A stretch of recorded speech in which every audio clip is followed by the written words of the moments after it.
الحمد لله رب العالمين والصلاة والسلام على خاتم الأنبياء والمرسلين قائد الغر المحجلين إمام الأنبياء وسيد المرسلين ورحمة الله للعالمين سيدنا محمد وعلى آله وصحبه أجمعين. أعوذ بالله من الشيطان الرجيم. فإذا جاءت الطامة الكبرى يوم يتذكر الإنسان ما سعى. سبحانك لا علم لنا إلا ما علمتنا إنك أنت العليم الحكيم.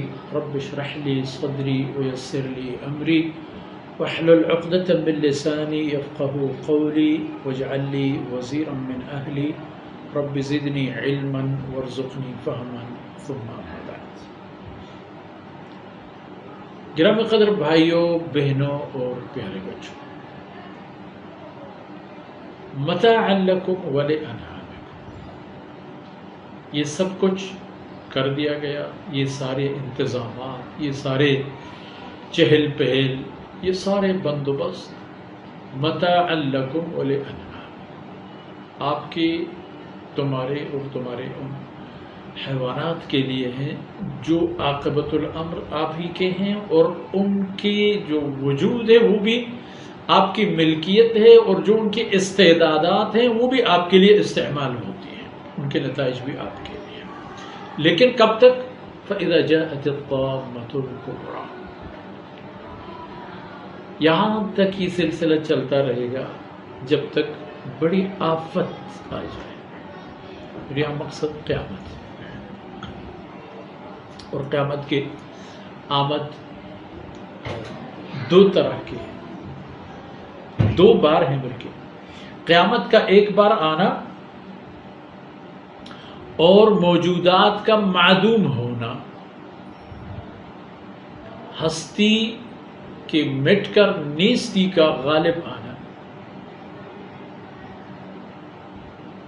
زندگی کا خاتمہ اور موت کی حاکمیت اور موت کے پنجے گاڑ. اور قیامت کا دوسرا منظر، دوسری باری وہ تب ہوگی جب قیامت قائم کیا جائے گا دوبارہ زندگی کو لوٹانے کے لیے، حیات کو دوبارہ لا کر کے موجودات کی زندگی کو واپس کر دینے کے لیے.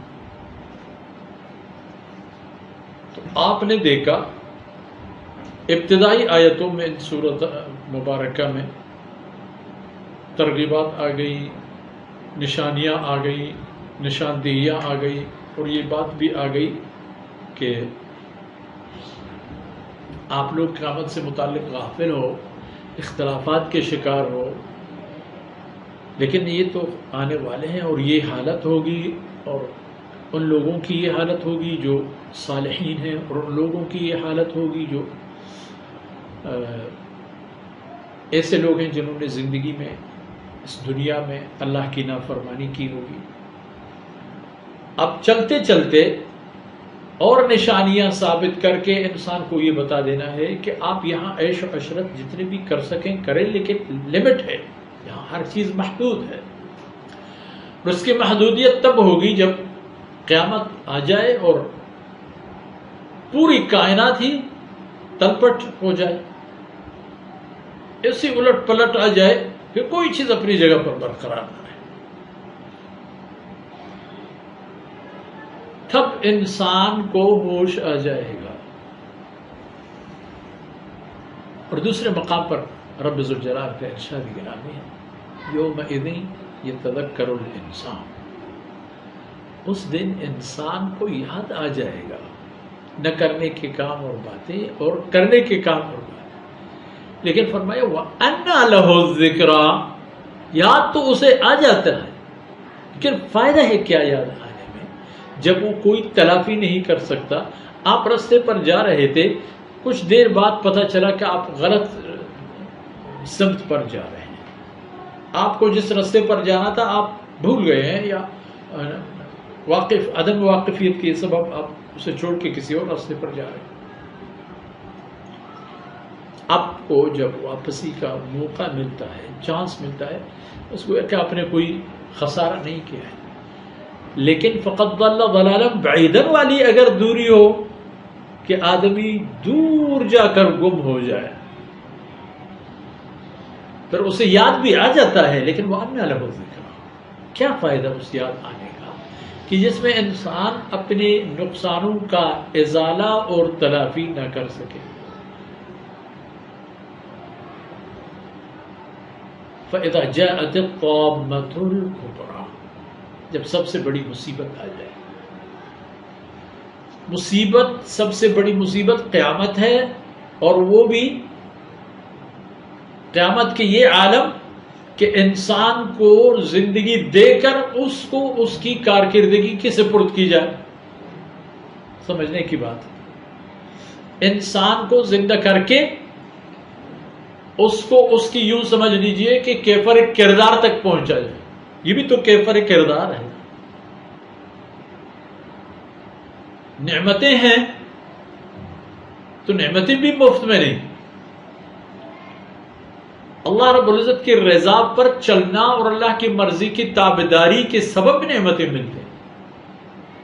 قرآن کریم میں متعدد جگہوں پر اس کی نشاندہی بھی ہے کہ اہل جنت کو جنت میں یہ بھی کہا جائے گا کہ جو کچھ ہے یہ تمہاری محنت کے لیے جو آپ نے دنیا میں کیا تھا. سزا کی بھی یہی بات ہوگی.